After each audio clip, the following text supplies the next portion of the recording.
Thank you. Okay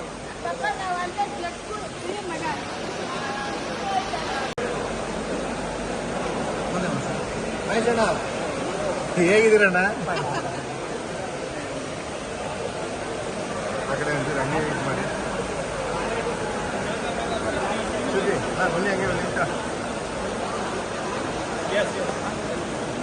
ಎಲ್ಲರೂ ಇಲ್ಲ, bill ಇಲ್ಲ, ಇಲ್ಲಿರೋದೇ ಅದು ನಾಲ್ಕು ಆವಾಗ ಗೊತ್ತಾಗ್ತದೆ. ನಮ್ಗೆ ಹೇಳ್ಬಾರ್ದು, ನಿಮ್ಗೆ ಹೇಳ್ಬಾರ್ದು, ಅದಕ್ಕೆ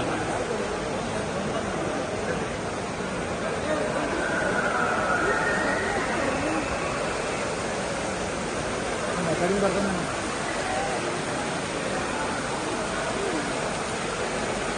ಆಯ್ತಾ ದುಡ್ಡು?